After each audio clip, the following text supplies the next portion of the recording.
So I'll just That's real quickly okay. say that Dr. Fitzgerald is the creator of the New Mexico 5 Actions program for addiction. I've spent some time on that website and looking at the whole program, and it's really impressive for those who deal with a substance abuse issue. Dr. Fitzgerald has been on clinical faculty in the Department of Psychiatry at Oregon Health and Sciences University since 1998. He's a licensed professional counselor in Oregon, a certified addiction specialist, and he holds doctoral degrees in systems science and social psychology from the Systems Science Graduate Program at Portland State University, where he also held an adjunct faculty position in 2007. And Dr. Fitzgerald is here tonight to talk about teens and screens and the implications of online social media and the various devices that our nation's youth are using these days. So Dr. Fitzgerald, thanks again for presenting to us, and take it away. Thank you. Well, I think since this is my second time presenting, we can drop the doctor now. You guys can just call me John. So we'll make it more informal. It's John from here going forward. Happy to be here again for a second time. Let me see if I can pull up my slides and go there. Let's see here. Looks good. Okay. Does that look all good? All right. Yep. And I still see people coming in. And let's see, let me move this down a little bit. Before I jump in, just one of the things I wanted to say by way of introduction. I just came back from the East Coast. Last week was the American Psychiatric Association annual conference, and the theme really focused on addiction. The president, Petros Livonos, was give a keynote talk on technology addictions, which I thought was really interesting, particularly for APA. I sat in on the talk, and there was a number of things that he said that parallel parts of what are in this presentation. So I felt really good, like we are absolutely looking at content that I think many people are interested in. So what we're going to talk about tonight is teens and screens. I would say that a lot of what we're going to be talking about also applies to us as adults. So in some ways, I think as we talk about these, we're going to look at a lot of data. We're going to start off by talking about various ways that technologies are impacting teens' life today. We'll talk about how much time they spend online, what are they doing, and then we're going to talk about the risks, the benefits, costs of technology, and we'll move into some ways of talking about how to intervene when teens really get in trouble with technology. Let's see here. I need to move this. All right. So today there is a lot of different ways that teens are engaging with technology, from gaming, spending a tremendous amount of time on YouTube, pornography, social media, texting is huge. And of course, we have ChatGPT, as well as other AI types of instruments that are coming up that I think are going to prove to change our future in ways that we just can't even imagine right now. To just sort of level set kind of this incredible growth. When you look at the graphic on the left, you can look all the way back there, 1400, the printing press. We move up to 1750, the steam engine, you get car, man on the moon, 1950. And then again, it just takes off with this exponential growth. I remember in 1983, I was in high school when the big brick phone came out, and people that were pretty wealthy were the first that had it. Today, back then it was hard to imagine that in 2015 we would have the Dick Tracy watch where you could actually have, video on your wrist. Today, VR is continuing to expand. In 2023, Apple came out with their latest vision goggles. So technology has really, in many ways, kind of entered our lives in a dramatic way, and I think will continue to, particularly with AI. Just to level set, this is just showing that from 2005 to 2022, you're seeing the growth in the World Wide Web. And I think it's nothing that we don't already know. We are getting very connected in the world in ways that, again, back in 2005, we probably could never have imagined. When we look at the growth of the internet in the United States in the last couple decades, again, you can see where we were at in 2000. In 2023, almost 92% of people now have access to the internet. So again, it's ubiquitous. And it's something that I think we still need to pay attention to the populations that don't have access, right? Because I think as we're developing programs, I'm very attuned in the NM5 Actions program to the people that aren't able to access it. They don't have access to a smartphone or technology. So we want to continue to look at how to close that gap for people that do need access to technology. Today, when people are having families and with kids, when you look over on the right there, this is comes out from the American Academy of Pediatrics, and pretty incredible technology use by the age of 2. Almost a third of young little kids coming out are using a laptop, cell phones, smartphones. Um, Considering, and we're going to talk about this in a minute, that the relational template from cradle to grave, the attachment template is in place by around 2 years of age. This is probably one of the slides that scares me the most, partly because of just how much technology is entering into a child's life at such a young age. And we just, in many ways, we're still in the very beginning stages of understanding how technology is rewiring the brain at such early ages when it's growing so fast. So when we think about teens' access and use of smartphones, over on the left, you can see that by 2022, nearly all teens have access to a smartphone. This is up 73% going back from 2014-15. When you look on the right, nearly half of teens now say that they use the internet almost constantly. So in many ways, again, not only is technology kind of ubiquitous, it's becoming integrated with everything that we do in life, particularly for teens and young adults. Some of you are probably familiar with Common Sense Media. They have a wonderful website. They've got a variety of guides that I really like. My son is 19 now, so I'm feeling a little grateful that I don't have to quite have the same struggles and challenges that I did, but I use Common Sense a lot. This is one of the guides that they put out in 2021, looking at the percent of, if we go to the middle column, their percent of 8 to 18-year-olds who enjoy activity a lot. You can see that online videos. She's making her go with her. Hello there. Sounds like we have somebody maybe muted. Please Anyways, be sure to mute yourself. yeah, thank you. No worries. So when we look at what are teens doing online? Well, they're looking at videos, YouTube videos, video games, 47%. Social media, you can see that as well. And then over on the right, average daily entertainment screen use by activity and age. So again, you can kind of get a breakdown of what people are doing.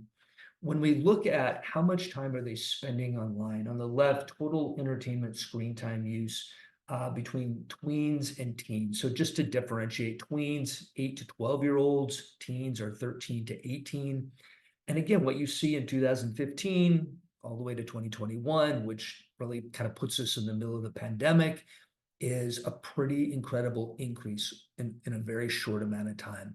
If you look over on the right, total screen time use by age and demographics, you can look at, again, by tweens and teens and by gender, boys 8 to 12, 6 hours and 11 minutes, girls 4 hours, 55 minutes. If we go up to teens, and again, we look at how much time they're spending online, 9 hours and 16 for boys, 8 hours. This is a tremendous amount of time. And this goes back to my earlier slide that basically teens are completely wired now to technology. They keep their phones with them. They're on all the time. They're checking texts. So this is really something that absolutely completely enters into their life and impacts every aspect of it. There's a lot of resources right now that are coming out, not surprisingly. Some of these books you may have seen. What I suggest is that, you go on Amazon, if this is a topic that you want to kind of dive into in a deeper way, read the different reviews. I'm going to talk a little bit more about Parenting in the Screen Age, the book on the upper left by Delaney Rustin. There's got some good stuff in there. But Jean Twenge is a big researcher. She's wrote a number of great books. So what I'd like to do now is, if you were to read all these books, there's a lot of similarities in this literature. There's also some difference, but in general, they're saying a lot of the same things. So if you had read all this, I want to kind of move in now and talk a little bit about, well, what are they saying in a summarized way? Maybe save you a little bit of time. And we'll start off with the benefits of technology because it's not all bad. Clearly, we know that when teens have access to technology, there's ways that they can socialize and connect through texting on their phones. That's probably one of the ways that my son uses his phone, mostly is through texting and staying connected. Problem-solving skills, enhancing education. During the pandemic, when everything shut down, technology played a really, really important role in keeping education going. There's a lot of ways that technology helps with creativity and digital expression. My son plays a lot of music, so there's a variety of apps and programs that he downloads and engages with around his musical interests.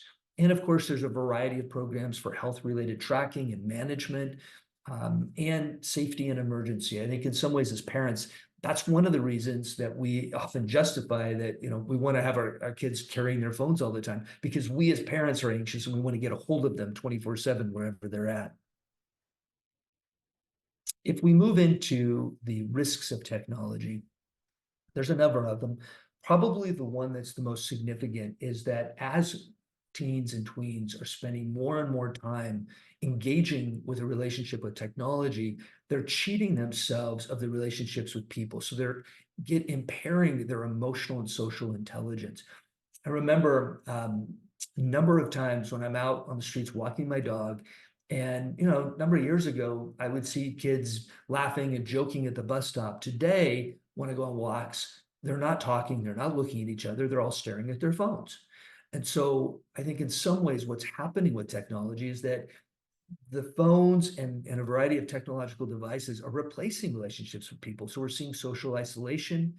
We're also seeing sleep disruption, where kids take their phones to bed with them at night, stay up. I have had a number of teens that I've treated in my practice where they'll admit that they're on their phones, texting and connecting with their friends at 2, 3 in the morning. Part of what's happening as people swipe left and right and go into content that just is a quick touch of a button is that the technology is increasing mindlessness. Teens are having a very hard time focusing, and it's not just teens, it's also adults and parents, where part of what technology is doing is it's really hijacking our ability to focus and to concentrate. So you're going to hear me talk in a little bit about the antidote, which in some ways is to really learn how to focus and concentrate using a variety of techniques.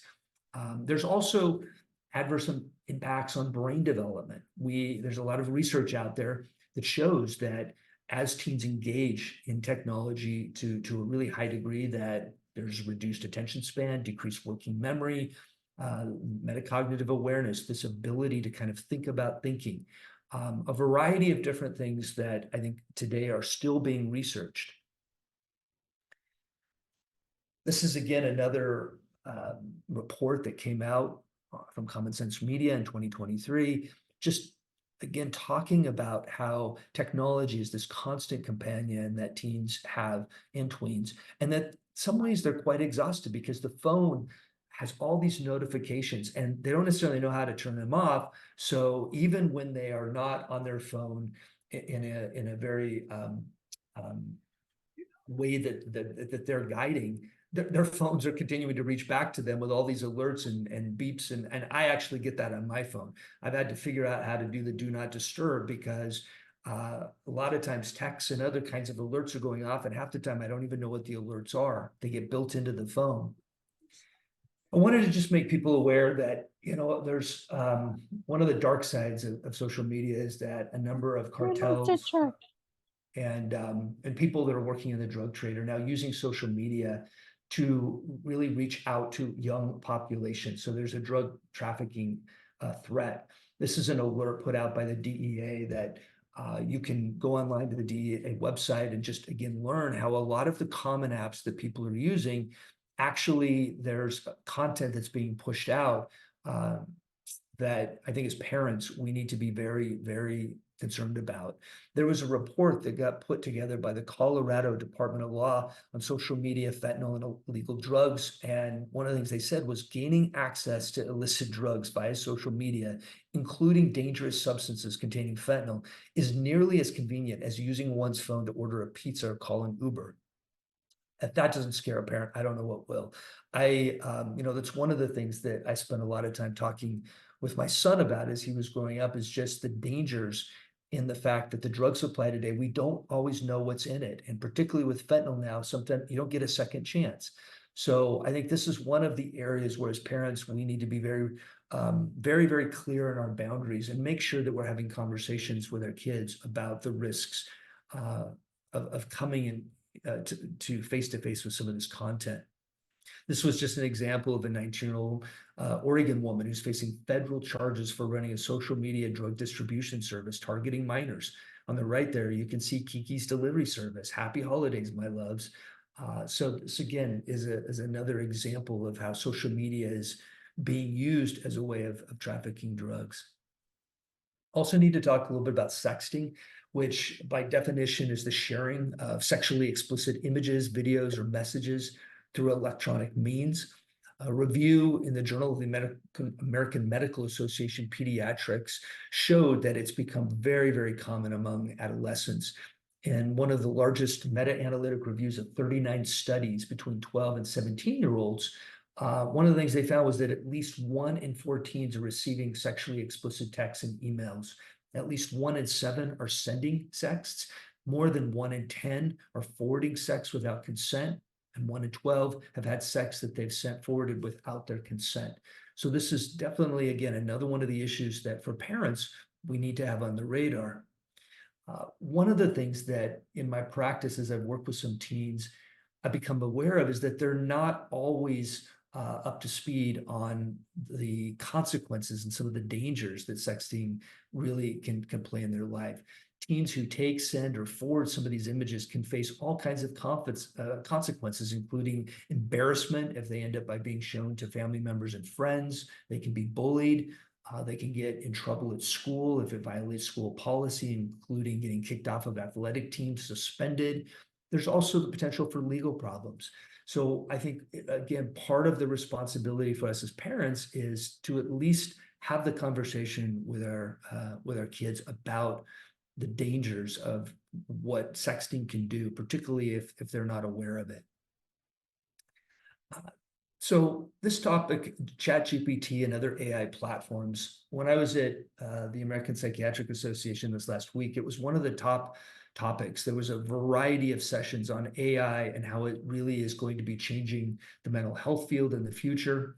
If you look at this graph on the left, it took Netflix about 3.5 years to reach 1 million users, and it took ChatGPT just 5 days.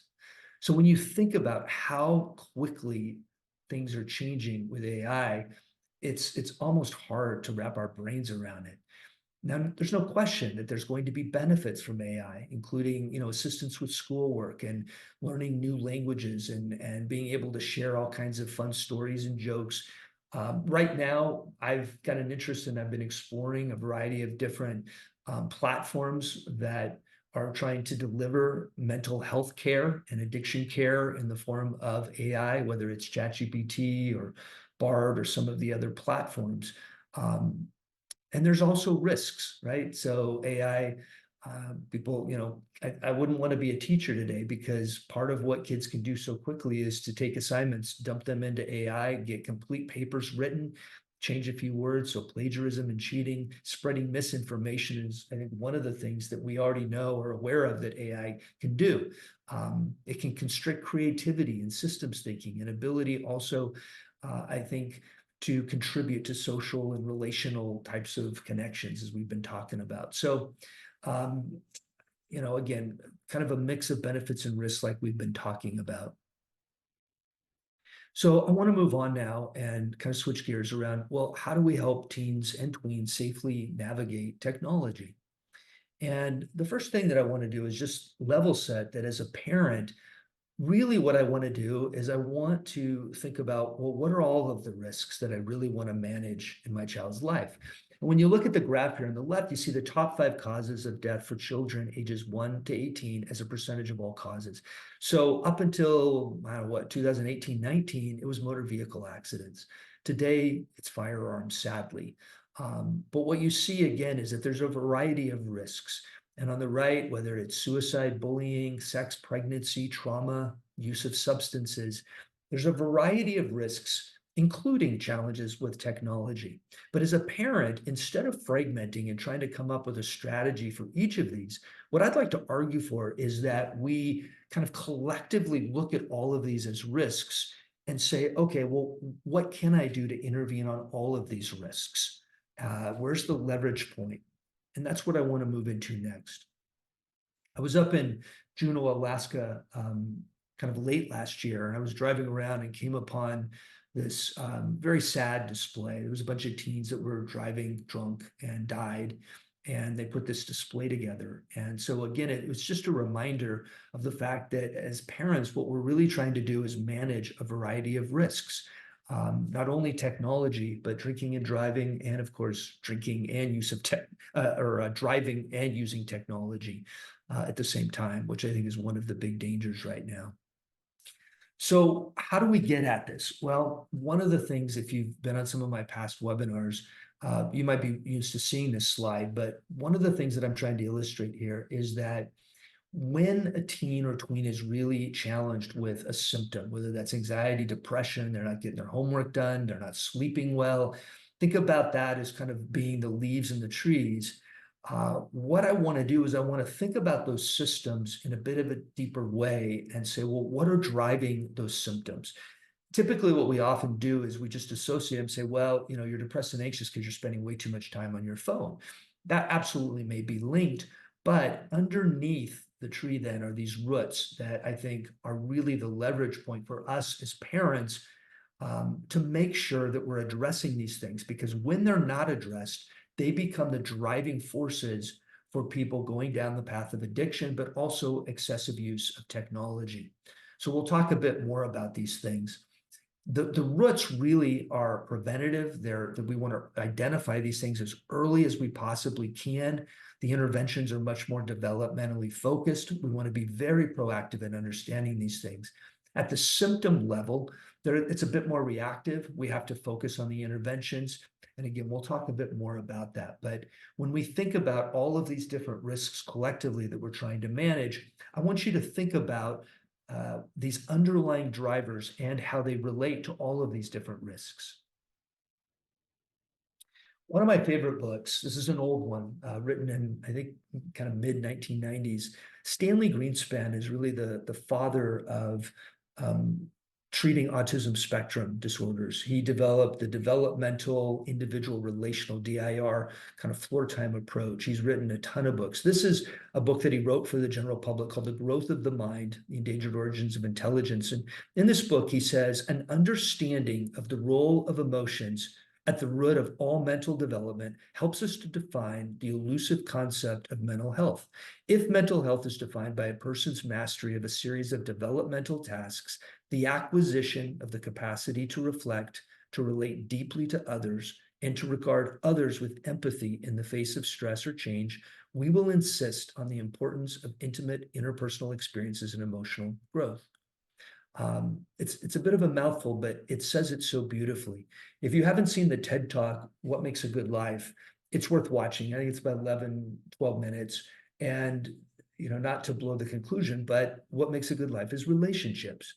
And relationships are built on the ability to initiate, develop, and maintain healthy connections with other people.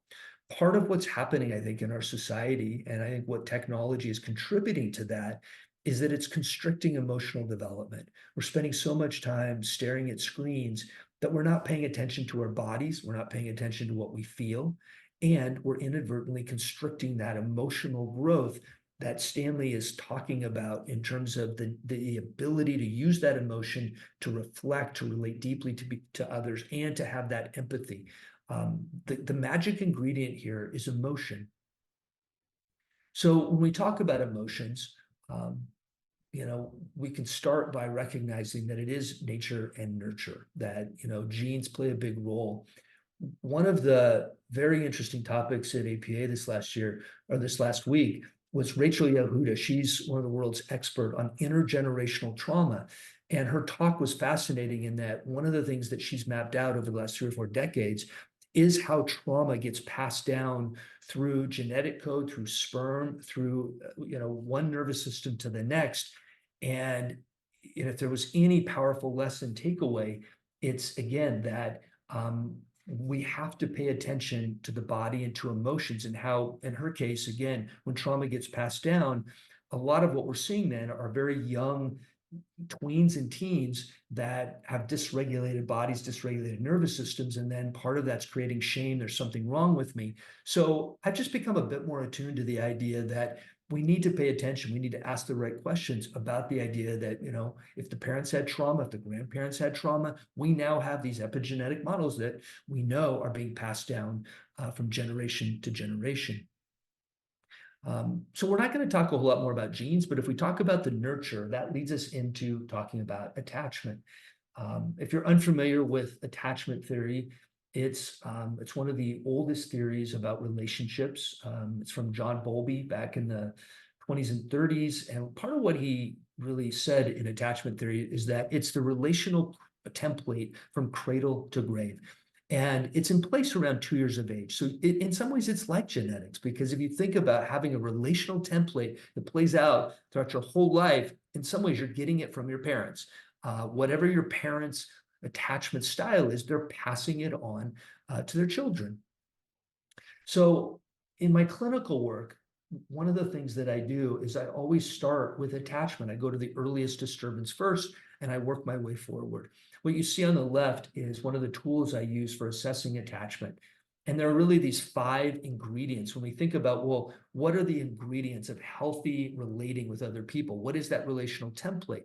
It's built upon the idea of having a sense of safety in the world. And so as parents, what we want to really do is teach our kids, again, to keep them safe from dangers and threats, so that they have this safety and an ability to go out and explore the world. The second ingredient is attunement. Emotional attunement is probably one of the most important. We've been talking about Stanley Greenspan, but the idea, what is that? To pick up on the emotions of your children, teens and tweens. What are they feeling? Be able to use emotion words to talk about that, and to help then soothe and reassure or self-regulate the nervous system. That's the third ingredient.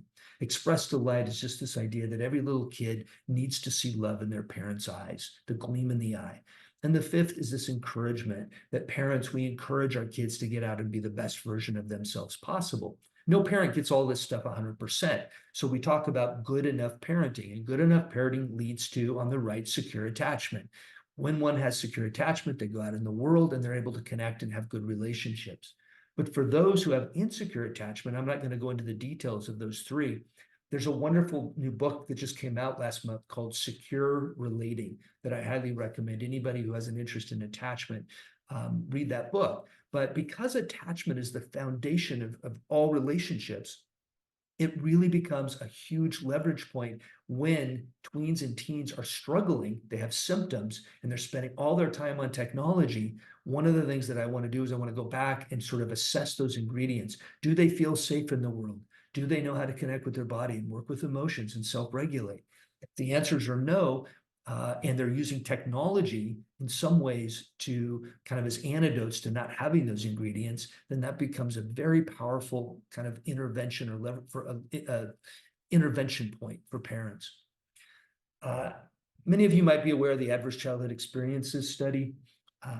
This came out in the 80s. It was a study in Kaiser in Southern California, where people coming into the medical system got asked about these 10 things on the left. At any time in your life, did you have any of these things happen? And people would check off a form, and they would get a score from 0 to 10, an ACE score. What you see on the right is, the higher the ACE score, the greater the degree of drinking that we see and smoking. So there's this a linear correlation between a higher ACE score means, again, we're seeing more addictive behavior. And we're also seeing, in the ACE study, there's a variety of other outcomes in terms of higher anxiety, depression. One of the latest studies that came out that I thought was very interesting and pertinent to our talk right now was associations between adverse childhood experiences and early adolescent problematic screen time use. So on the right, what you see again is that very similar pattern, that as you go up in the number of adverse childhood experiences, we see greater degree or greater percent of problematic video game use, social media use, and spending time on mobile phones. So again, this relationship related to these underlying drivers. Also, I think there's increasing data coming out around for tweens and teens that depression has been increasing, anxiety, ADHD, suicide ideation. Part of what I want to point out with all of this is that when these things emerge in tweens and teens and they go unidentified, uh, then part of what kids do is they find an antidote on their own. They figure out that, well, if I'm feeling really anxious or depressed and nobody's picking up on it, how can I self-medicate that with addictions, drugs, alcohol, also with technology? So another leverage point, if our kids are struggling with technology and they're spending all their time on that, is to make sure that we haven't missed some co-occurring underlying mental health issue that we need to be addressing in a more healthy way. So one of the things that we need to do as parents is just assess the risks with technology. And honestly, we need to assess our own risks at the same time. So I've just got a series of questions. You guys will get access to these slides. But these questions including, what digital devices does your teen use regularly? And today, it's not uncommon that there is a multitude of devices, not only that teens use, but that we use, right? Smartphones, computers, laptops, tablets, our televisions, or everything's smart these days, and everything's connected. So if you go on one device, it seems to know on all your other devices that you've been there, and it reminds you.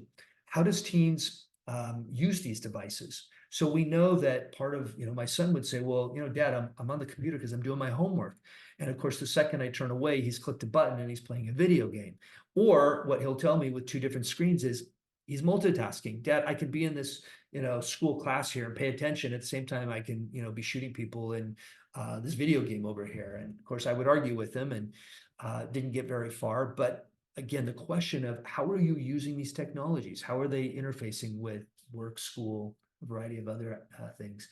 How much time do your kids spend with each of these devices? Most phones come with tracking now, so you can turn on the tracking and maybe you can kind of work for an agreement with your child to keep it on for a few days just to get a sense. Often what I found with my son was he would way underestimate the amount of time, so that when we actually did track it, it was far more than he thought. And even that was a wake-up call to him. He would even say, I guess I didn't realize it was so much. How do they feel about using their technology? What are they using it for? I think that part of what we want to do is, again, in managing all of the different risks that our teens are being exposed to, we want to just develop our relationship with them. We want them to trust us. So if we, every time, our punishment is to take away their phone, well, then they're not going to really trust us to tell us what's going on all the time. And so then we develop this big battle. We're going to talk a little bit more about some of my favorite interventions around that. But I really feel like the biggest leverage point is developing trust in the relationship so that you can express your concerns to your kids and they can also feel open enough to say, yeah, here's what's going on for me. One of the things that I would often do with my son when he would bring things up is I would just say, I'm not really sure what to make of that. Even if I had an answer in my head and I knew what I was going to tell him, I wanted him to just recognize that I kind of struggle with the same stuff. So I would just say, I need to think about this a little bit, or tell me more. Tell me more about what you're thinking about this. Let's see if you and I can kind of talk about it together. The key, keeping the relationship or the conversation going, is really what it's about. This book I mentioned earlier by Delaney Rustin, Parenting in the Screen Age, I think is a really great guide for conversations. She also has a great website where she's got a number of these movies that you can check out. Screenagers is a really good one. And she's got a whole bunch of these different questions.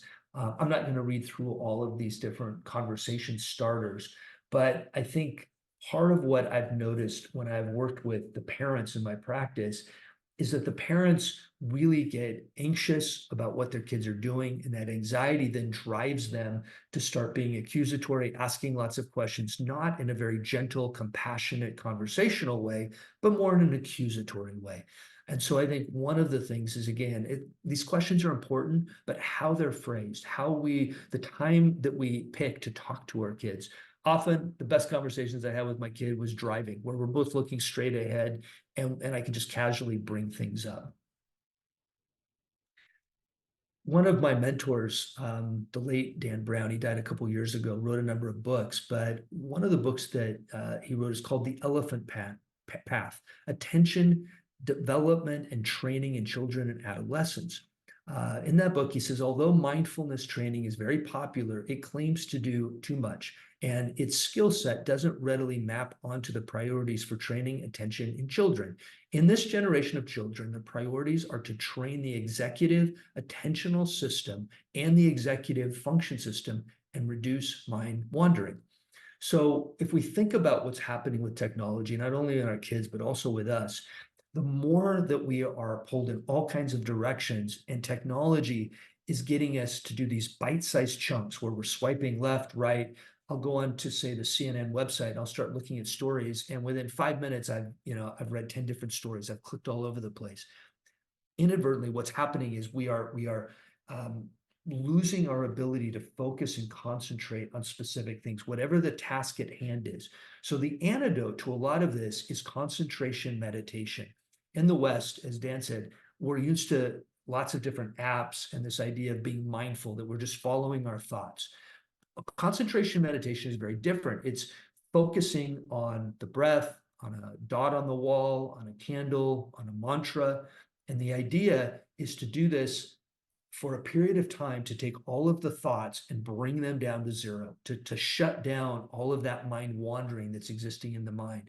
It's very, very hard in the beginning, but in some ways it is the absolute best antidote for us losing our ability to focus because of what technology is doing.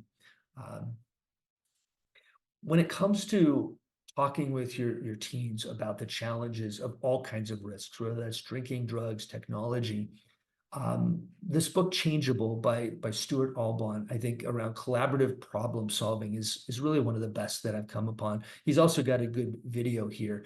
And part of the idea behind CPS, if you guys know about this, is that children do well if children can do well. So if they're not doing well, then part of what we need to do as parents is understand, well, what is driving that? That's what we've been talking about, these underlying drivers.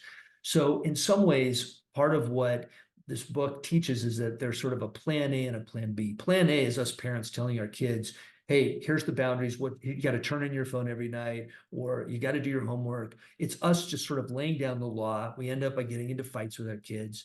It's not very collaborative. So the plan B is that we look at what is the symptom or the problem that we want to solve, and we have that collaborative conversation of, I can see you're really struggling to get your homework done, or I can see that you have a really hard time just putting your phone down. Let's talk about that. I want to really understand that.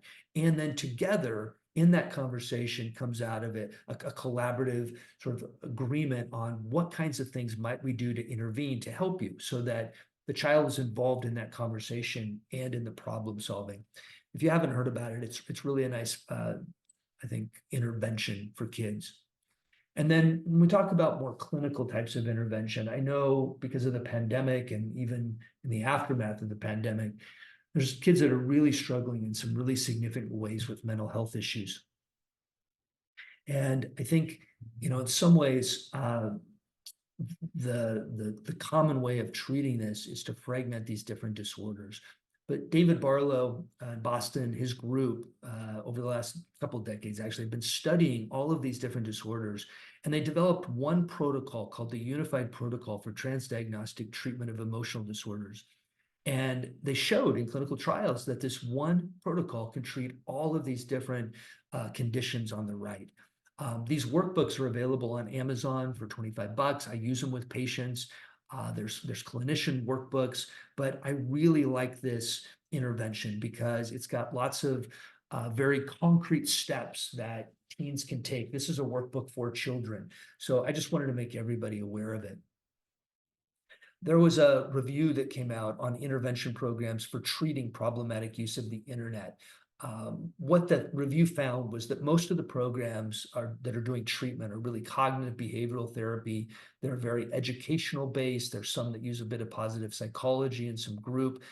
What's really lacking in this, at least from my perspective, is, and this won't come as a surprise, attachment, trauma, adverse childhood experiences. In some ways, I think the somatic types of approaches, working with the body, I know when I have tried to, at times connected my son with different types of help, it's almost always been talking about issues.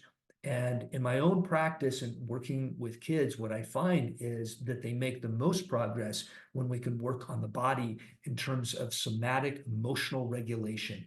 So part of that is getting teens and tweens to name emotions and then to feel them in their body, to learn to regulate. And all of that is covered in Stanley Greenspan's book on sort of the developmental levels of optimizing mental health.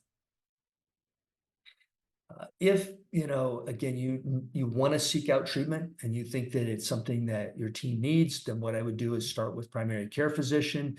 I would ask them if they have any referrals, if you know people in your community. I would make sure that any of the clinicians that you might screen use validated screening tools to assess risks.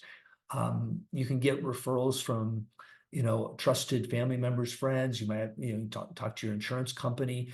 One of the things that I think is so important when we're working with teens and their various symptoms is that we don't over pathologize. I am not a big fan of diagnosis in the DSM. I know it has a place, but in some ways, I think that what's really going on with teens is that it's developmental in nature. Their brains are moving so fast, they're continuing to develop, that instead of pathologizing, what we really need to do is just recognize that it's developmental in nature and what is the right developmental intervention. And as we've been talking about, really collaboratively involve your teen. If they think that they need some kind of care or treatment, then it should be a conversation with them and they should be involved in the process of picking somebody. There's a number of resources John? here. Yeah.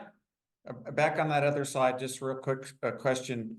Up at the top, how would a parent know what a validated screening tool is? So Yeah, it's a good question. And I think probably what I would do is I would ask the clinicians that you would be screening and say, how are you assessing my child to know if they have a problem or an issue? There are a number of validated tools that I'm going to be adding to the NM5 Actions program. So, but in some ways they're tools for adults. So it's a good question that I might need to put together some brief resources on what are the screening tools that can be used for teens and tweens. So that's a good catch, Greg. We should come back to that one. Thank you. Yeah, you bet. A couple of resources that as parents, the Center for Human Technology, Screen Life Balance, and I think this is my last slide, just to summarize. Technology is not going away. It's going to continue to play an increasing role in almost all aspects of our teens' life, including our life. There's absolutely benefits and there's also risks and costs. So what we have to do is learn to balance those and balance that equation. We have to be aware that it's not just the risk of technology that we as parents worry about. It's collectively all of the risks that our teens are exposed to. And as I showed right now, gun violence, alcohol and drugs, some of those are much higher. And we need to, I think, go after the underlying roots, the downstream challenges that can enhance resilience to a wide range of these different risk factors. And as a parent, if you're struggling with this stuff, I would absolutely look at, I know that in New Mexico and even in Santa Fe, I believe there's some folks that have put together some groups that you might be able to access, and I can maybe see if I can find access to some of those. And I think with that, I am gonna stop sharing and kind of come back to the group and see if people have questions, comments. Great. Thank you. Yeah. Thank you so much, John. I found your talk to be very thorough, a bit overwhelming, and at least for me, somewhat scary about I agree. Our nation's youth and technology. For the getting echoes. Are you getting echo? Can everyone else hear you? Yeah, we did. A little bit of an echo. Yeah. Yeah, it's people who don't have their mics muted, but okay, it seems to have stopped. So so if you have a question for John, feel free to raise your hand, your little yellow hand from the I think you go down under, where do you go under? More or reactions? Where's reactions? Okay. There we go. Yes. There we go. Betty. Okay, like Betty did and Terry did. And I'll start off with a question as the moderator. So when I was a teen in the late 70s, I had my entire 16-hour waking day without devices, without technology, without wireless. And you survived? And I survived, and I did all sorts of things in those 16 hours a day. And your data you showed early on said that about half of that 16-hour day, teens are on their devices. And I guess, I don't know, is there any information on what they're not doing because they've now consumed 8 of their 16 hours a day, online and on these devices? Like what are they doing less of that I and my friends were doing in the 70s? One is they're not outside playing in nature, right? So there's been a bunch of books and people have written about that people are not getting outside as much because they're inside staring at screens. They're not connecting in creative ways, right? So I remember when I was back, kind of in the late 70s, 80s, we would play hide and seek. So we would develop games.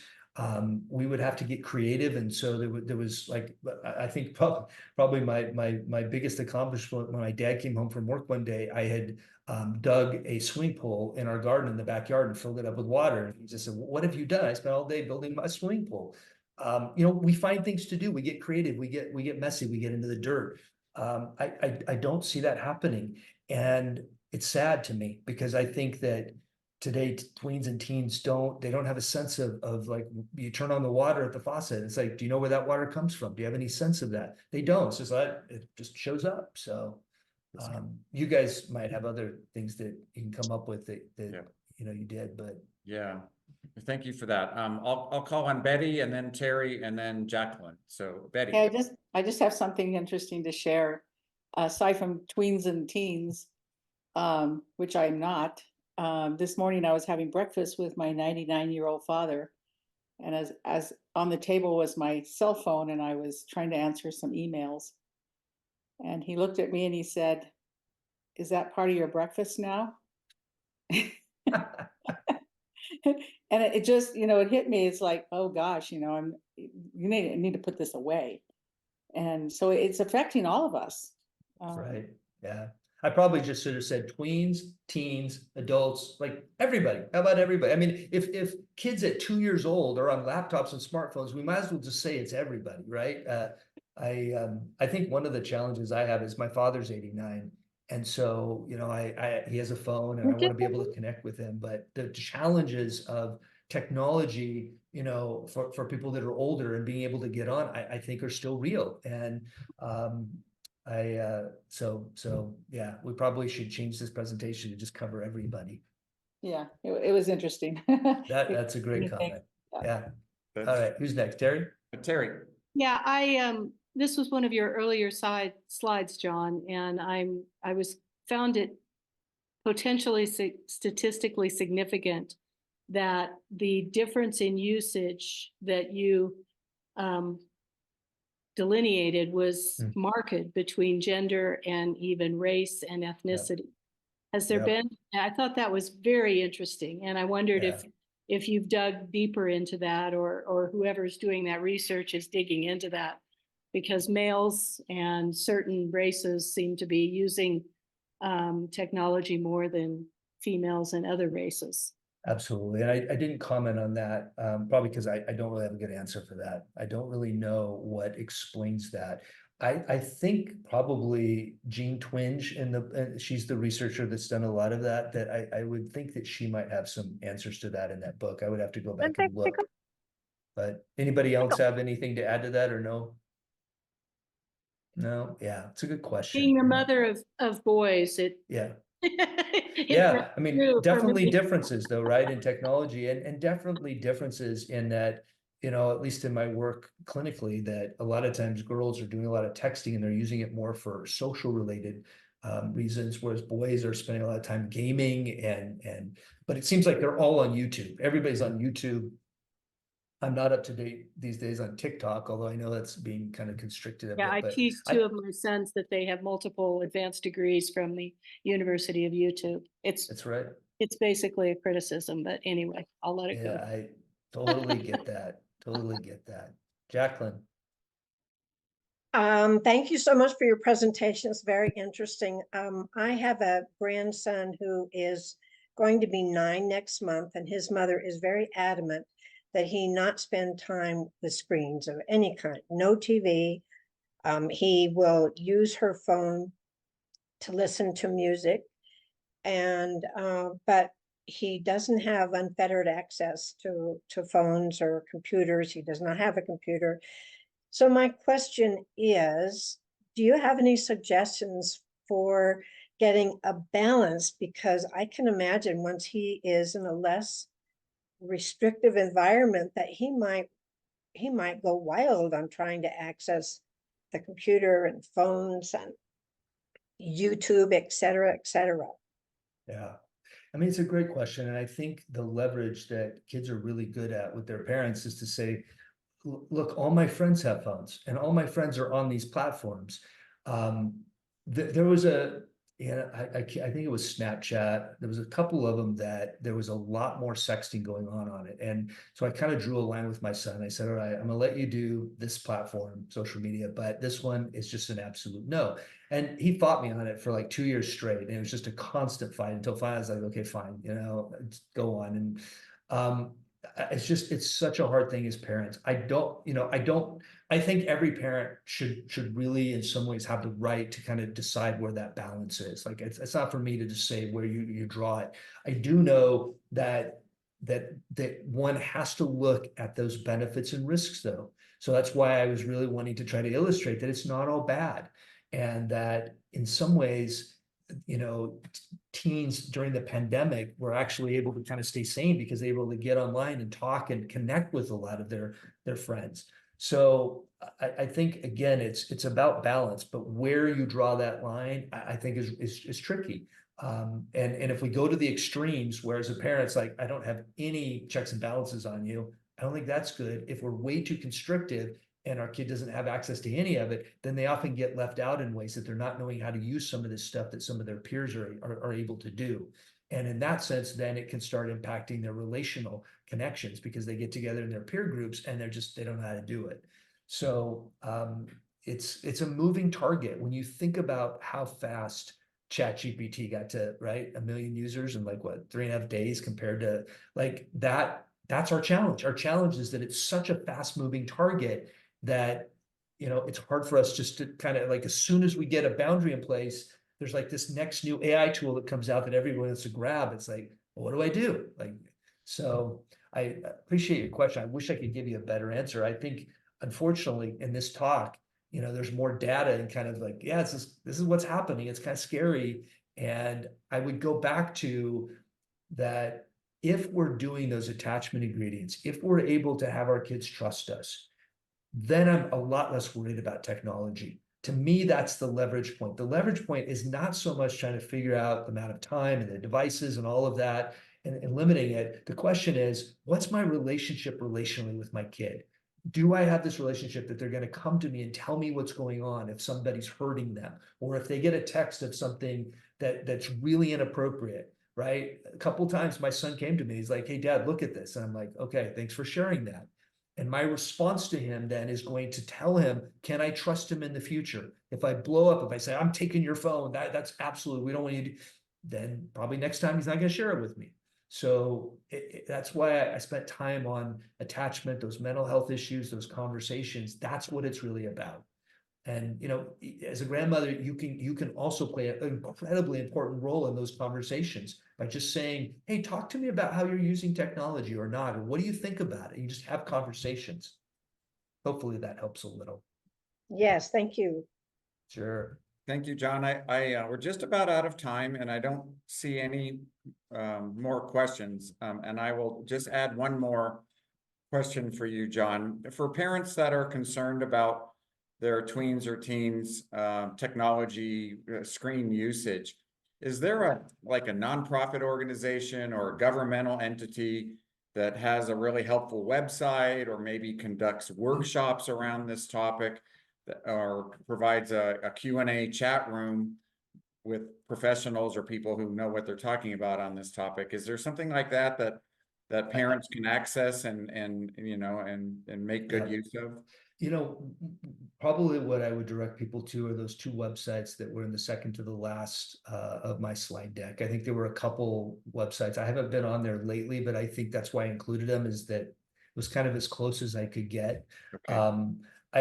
I think that if you get like a couple of those, like a couple of the books that I listed there, that those books have a lot of resources in the back that are listed in a lot more detail.